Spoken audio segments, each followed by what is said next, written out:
우리는 예수를 믿음으로 구원을 받습니다. 아마 우리가 신앙생활 하면서 가장 많이 사용하고 또 가장 많이 듣는 말이 아마 믿음일 것입니다. 그만큼 믿음은 중요합니다. 그런데 성경은 종종 믿음을 순종이라 말합니다. 아예 믿음과 순종을 같은 말로 전제하며 혼용할 때도 많습니다. 사도 바울은 로마서 1장 5절에서 이방 지역의 사람들을 예수 믿고 구원받게 만드는 자신의 사역을 믿어 순종케 하는 사역이라 말합니다. 믿음과 순종을 하나로 합쳐서 말했습니다. 16장 18절에서도 이방인을 예수 믿게 만드는 사역을 순종하게 만드는 사역이라 말합니다. 11장에서는 복음을 거부하는 이스라엘에 대해 말하면서 23절에서는 그들도 믿지 아니하는데 라고 말하고 31절에서는 이 사람들이 순종하지 아니하니 라고 말하면서 믿음과 순종을 같은 의미로 이렇게 바꾸어 가면서 사용했습니다. 시간상 더 예를 들지는 않겠지만 여하튼 이런 경우가 많습니다. 왜 이렇게 성경은 믿음과 순종을 같은 의미로 혼용을 할까요? 물론 우리가 흔히 말하듯 믿음이 곧 순종이기 때문입니다. 믿음은 순종을 낳고 순종이 없는 믿음은 그건 믿음이 될 수 없기 때문입니다. 네, 그렇죠. 믿음이 순종이고 순종이 곧 믿음이죠. 그런데 성경이 이렇게 믿음과 순종을 같은 의미로 말할 때 보다 근본적인 이유가 있습니다. 제가 지난주에 그 하나님 나라에 대해서 간략히 말씀을 드렸는데 성경은 우리의 구원을 하나님 나라의 관점에서 선포합니다. 예를 들어서 골로새서 1장 13절과 14절은 이렇게 말합니다.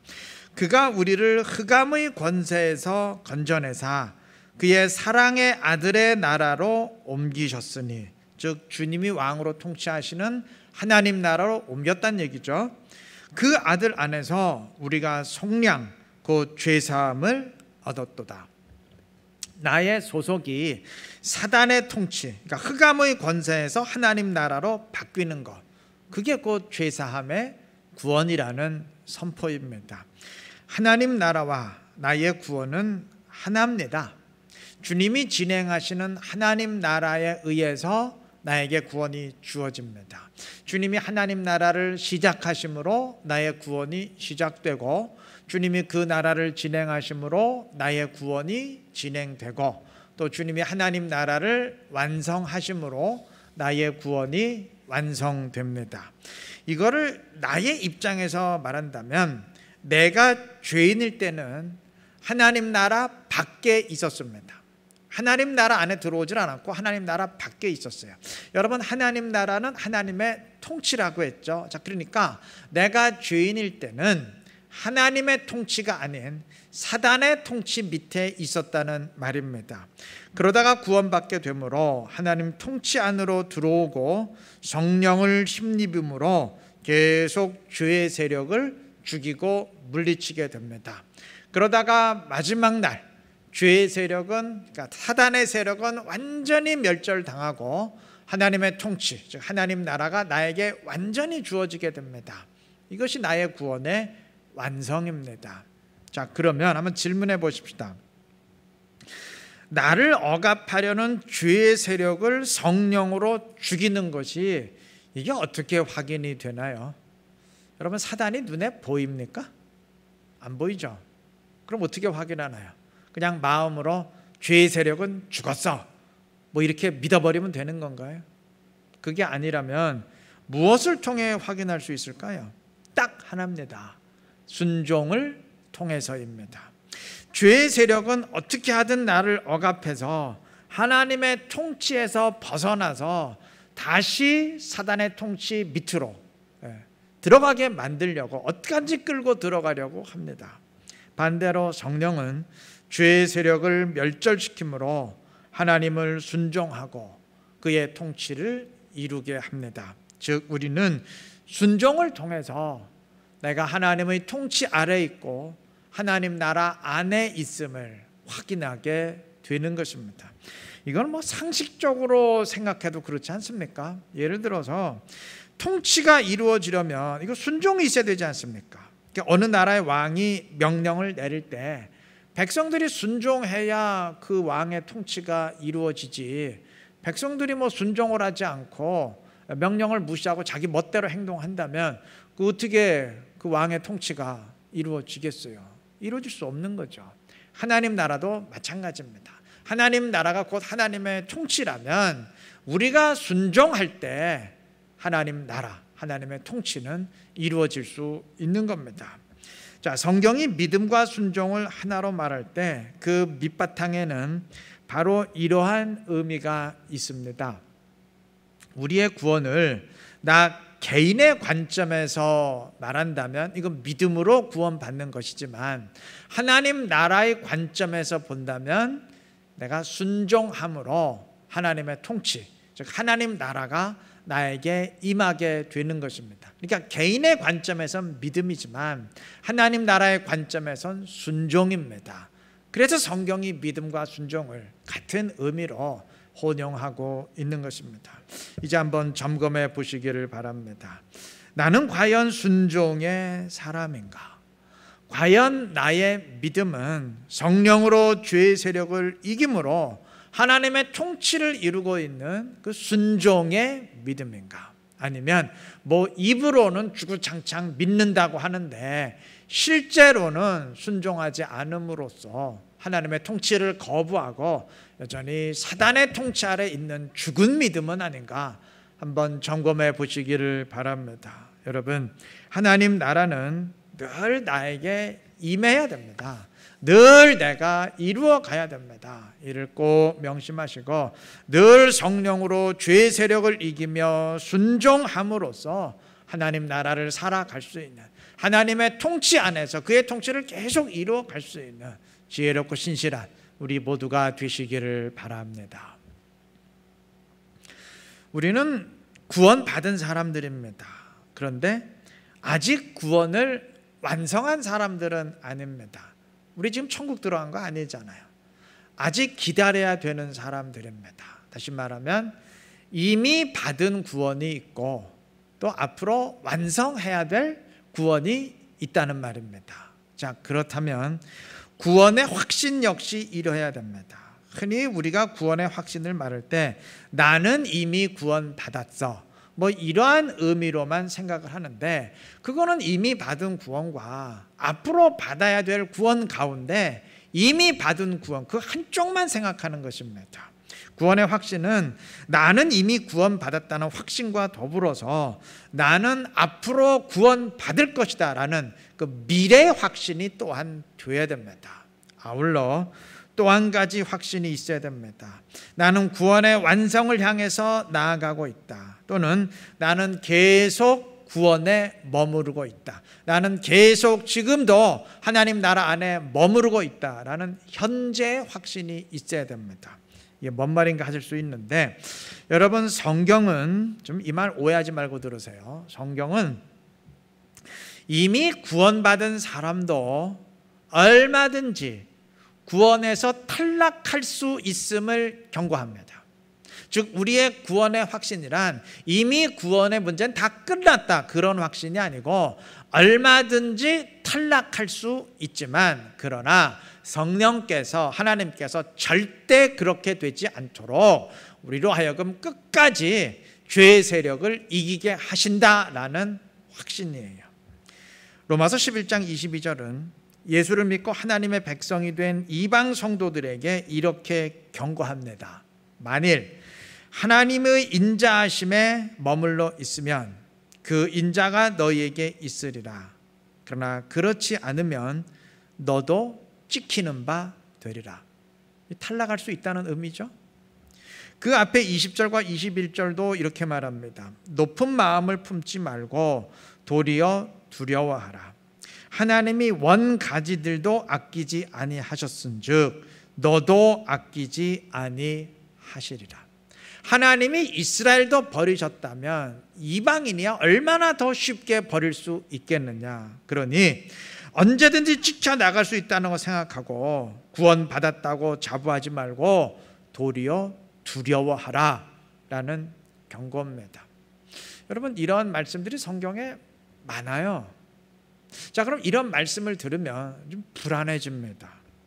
야, 이거 구원 받은 것으로 끝난 게 아니고 이거 앞으로 어떻게 될지 이거 모르는 거네. 이거 불안해져요. 바로 이때 확신을 불어넣는 성경의 메시지를 들어야 됩니다.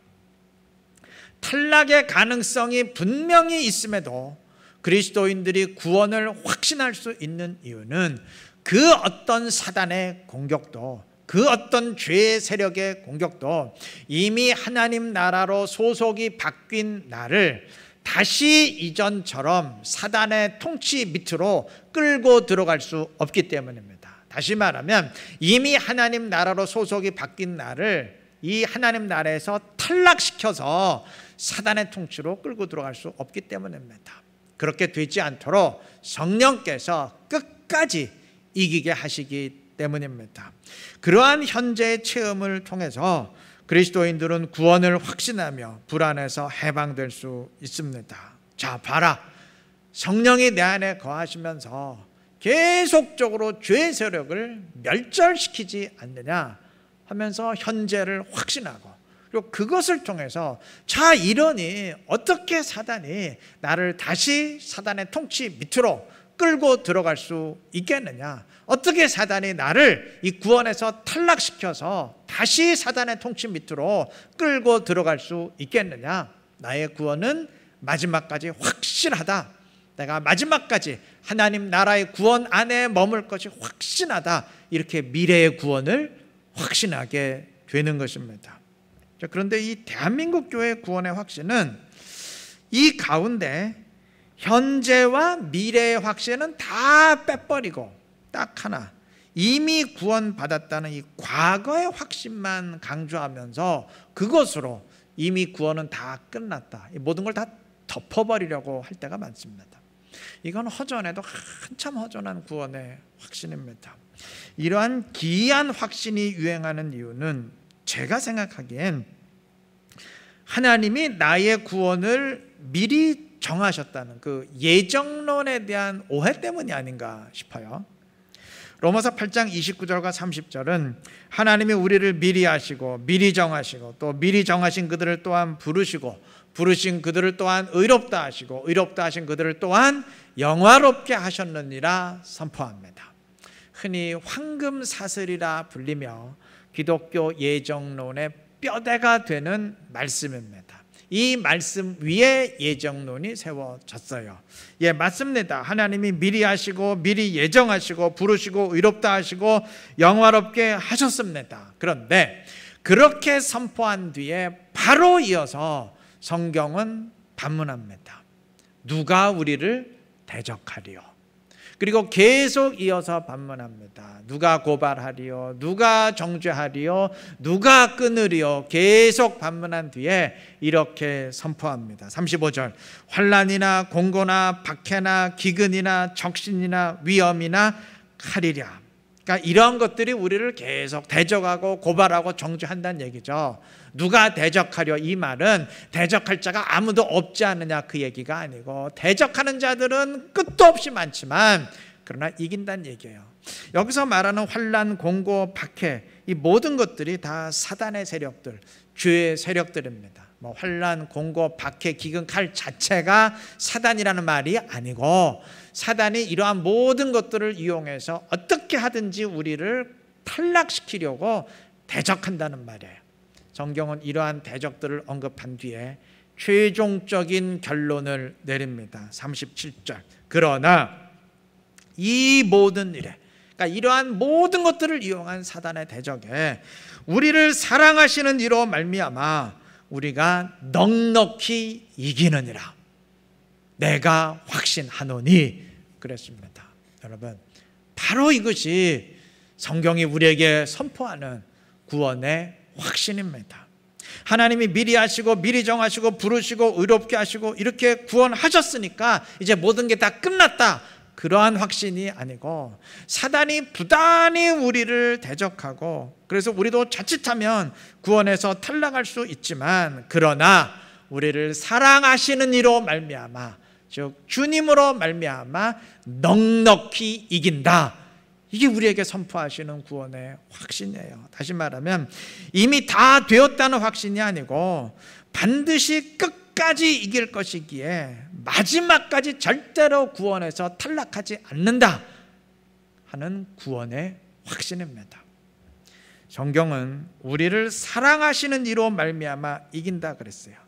우리를 사랑하시기에 우리를 끝까지 이기게 하신다는 말이에요.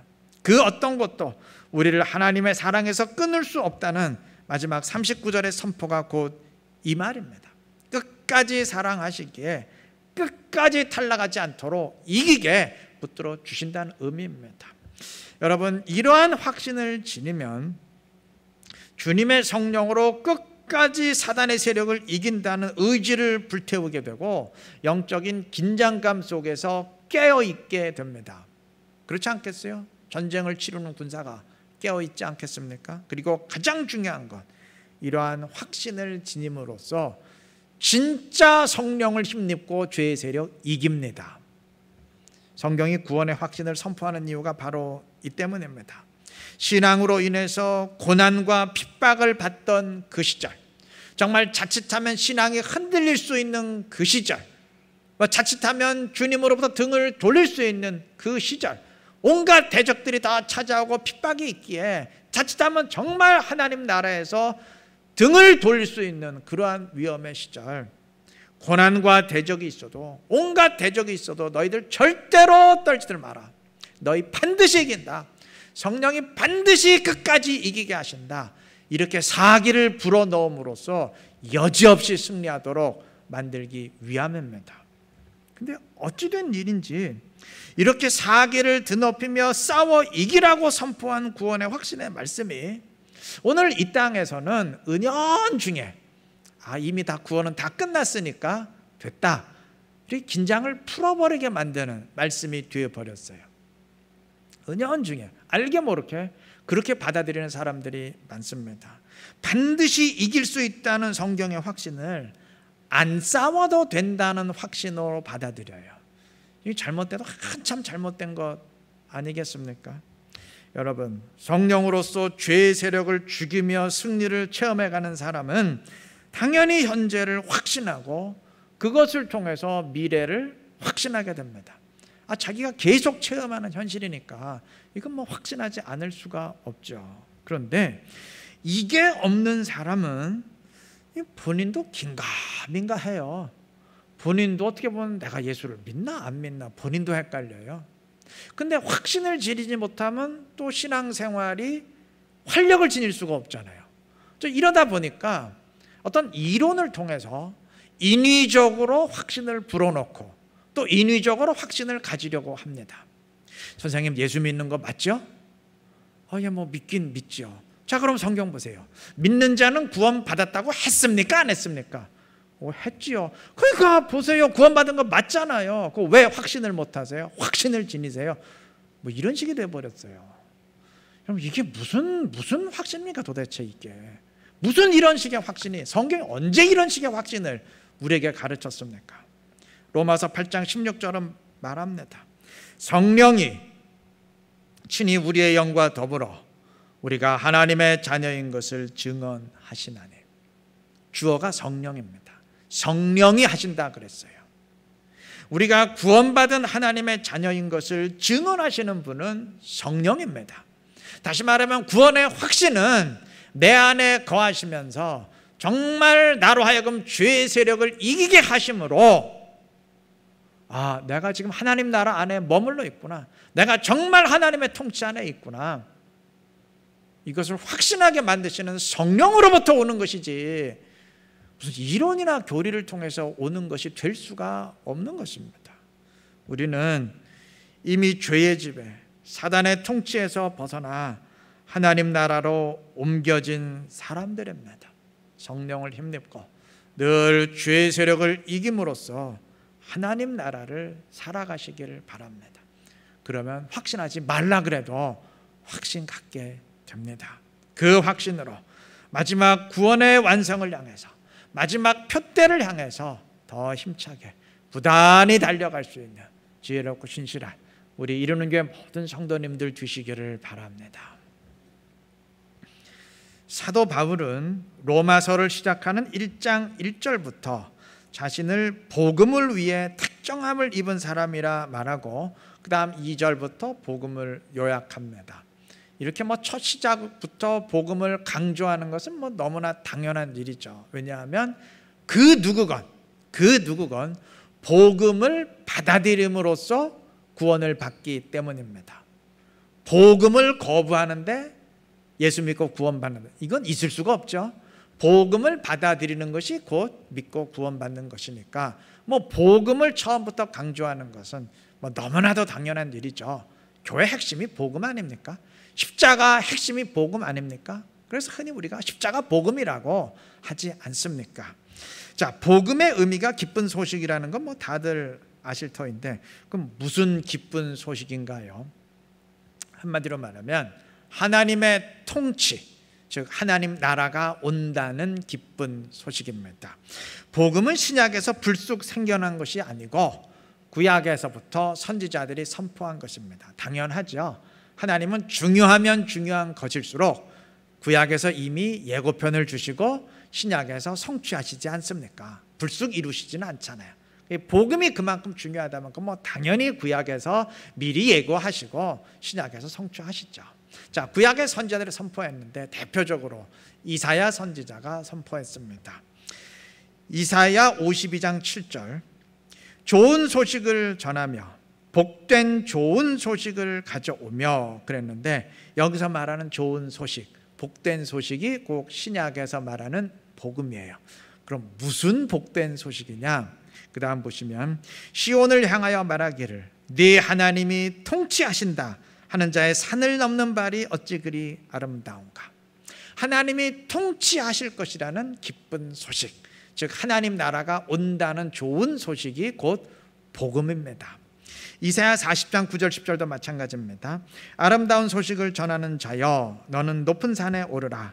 아름다운 소식을 예루살렘에 전하는 자여 너는 힘써 소리를 높이라. 여기서 말하는 아름다운 소식이 곧 신약이 말하는 복음이에요. 그럼 무슨 아름다운 소식이냐? 역시 마찬가지예요. 그 다음 보시면 보라, 주 여호와께서 장차 강한 자로 임하실 것이요 친히 그의 팔로 다스리실 것이라. 하나님이 친히 다스리실 것이라는 아름다운 소식, 즉 하나님의 통치, 하나님 나라가 온다는 기쁜 소식이 곧 복음입니다. 그래서 신약도 복음을 하나님 나라의 복음이라 분명히 정의합니다. 예를 들면 누가복음 16장 16절, 율법과 선지자는 요한의 때까지요 그 후부터는 하나님 나라 복음이 전파되어 사람마다 그리로 침입하느니라. 누가복음 4장 43절, 예수께서 이르시되 내가 하나님 나라 복음을 전하여야 하리니. 마태복음 4장 23절, 예수께서 하나님 나라 복음을 전파하시며 이 정도만 소개해도 되겠죠. 신약도 역시 복음을 하나님 나라의 복음, 즉 하나님의 통치의 복음이라 정의합니다. 자, 그러면 구약에서 이사야가 하나님의 통치가 온다 선포했을 때 그 복음이 무엇을 의미했을까요? 지금 이스라엘이 바벨론 포로 생활하면서 이방 왕의 통치를 받고 있는데, 그 이방 왕의 통치에서 자유하게 되어서 해방되어서 다시 하나님이 통치하시는 이스라엘 나라가 올 것이라는 기쁜 소식, 그것이 곧 복음이었습니다. 그와 같은 구약의 복음은 주님이 선포하신 신약 복음의 예고편입니다.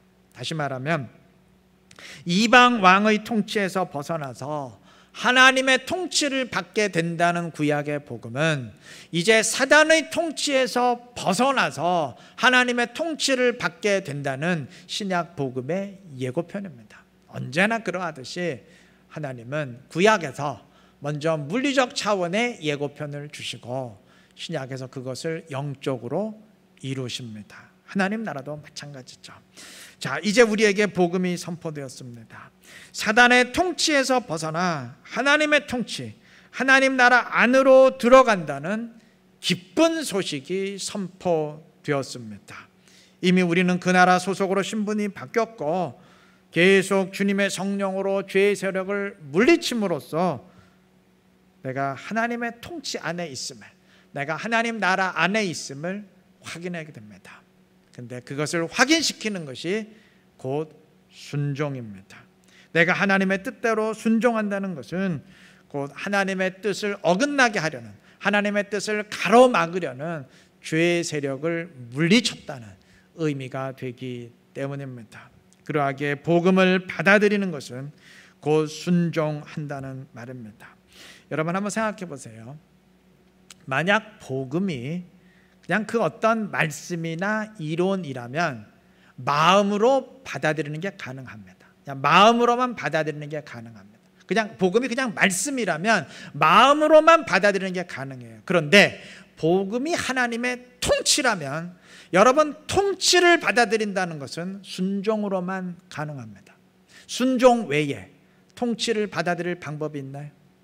절대 없죠. 순종을 통해서만 통치는 받아들일 수가 있어요. 서두에 그렇게 강조하지 않습니까? 순종을 해야 통치를 받아들이는 것이지, 아니 백성들이 왕의 명령을 순종을 안 하는데 어떻게 그의 통치가 이루어질 수 있겠어요? 순종할 때만이 통치는 이루어질 수 있고 순종을 통해서만이 통치를 받아들일 수 있는 겁니다. 그러하기에 복음을 받아들인다는 것은, 즉 하나님의 통치를 받아들인다는 것은 곧 순종한다는 말이고, 그러하기에 성경은 복음을 믿는 것을 복음을 순종하는 것이라 같은 의미로 사용하고 있는 것입니다. 우리가 복음이 하나님의 통치라는 것을 인정한다면 복음을 믿는 것은 곧 순종이다 고백하지 않을 수 없을 겁니다. 우리는 오직 순종을 통해서만 하나님의 통치인 복음을 받아들일 수 있고, 그러하기에 믿는 것과 순종한다는 것은 같은 말이 될 수밖에 없는 것입니다. 이제 우리 스스로를 한번 점검해 보십시다. 나는 정말 복음을 받아들이고 있는가?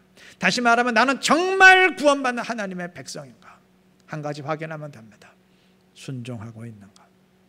정말 주님의 말씀을 순종하고 있는가? 그래서 그의 통치를 이루고 있는가? 그거 하나 따져보시면 됩니다. 마음으로 나는 받아들이는데요, 그게 아니에요. 통치는 순종으로서만 받아들일 수 있습니다. 그게 복음을 받아들이는 것입니다. 이 사실 꼭 명심하시고 언제나 하나님의 뜻을 순종하며 그의 나라를 살아감으로써 하나님의 통치를 이루고 하나님 나라를 계속적으로 이루어갈 수 있는 지혜롭고 복된 우리 모두가 되시기를 그리스도의 이름으로 축원합니다.